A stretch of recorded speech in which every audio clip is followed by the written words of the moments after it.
채우리의 아침. 채우리는 아침에 일어나 여전히 꿈에서 본 부모님과 소방차 장난감의 기억에 혼란스러워합니다. 그는 자신의 잃어버린 과거에 대한 실마리를 잡은 것 같다는 생각에 사로잡힙니다. 하지만 그것이 무엇을 의미하는지 명확하지 않아 고민에 빠집니다. 진수지와의 대화. 진수지는 채우리의 방에 들어와 어젯밤의 꿈 이야기를 듣습니다. 채우리는 꿈에서 본 부모님과 자신이 가지고 놀던 소방차 장난감에 대해 이야기합니다. 수지는 채우리에게 힘이 되어주려 하지만 그녀 역시 이 꿈이 무엇을 의미하는지 알지 못합니다. 그녀는 채우리에게 그 꿈이 무엇인지 차차 밝혀질 것이라며 위로합니다. 한진태의 의심. 한진태는 여전히 채우리가 자신의 잃어버린 아들 현우일 가능성에 대해 고민하고 있습니다. 그는 채우리의 과거와 성모임망언 그리고 소방차 장난감에 대한 정보를 더 알아보기로 결심합니다. 한진태는 채우리의 과거를 조사하기 위해 비밀리에 탐정까지 고용합니다. 김마리의 집착. 김마리는 채우리를 계속 자신의 집으로 초대하고 그와 가까워지려는 시도를 멈추지 않습니다.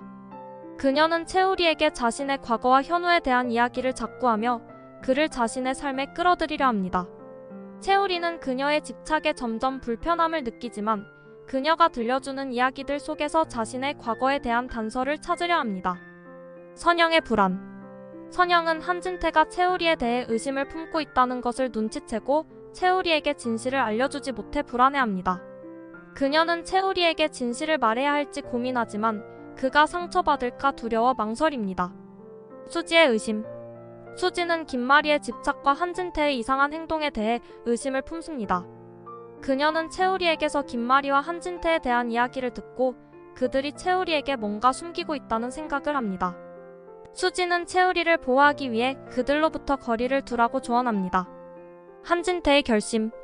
한진태는 채우리의 과거를 더 알아보기 위해 보육원을 방문합니다. 그는 채우리의 이름과 소방차 장난감에 대한 정보를 확인하고 채우리가 정말 자신의 아들 현우일 가능성이 높다는 결론에 도달합니다.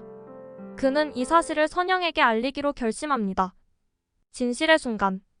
한진태는 선영과의 대화에서 채우리가 자신의 아들 현우일 가능성이 크다는 사실을 알리며 선영에게 진실을 말할 것을 요구합니다. 선영은 그동안 숨겨왔던 진실을 말할 시간이 왔다는 것을 느끼고 채우리에게 진실을 알리기로 결심합니다.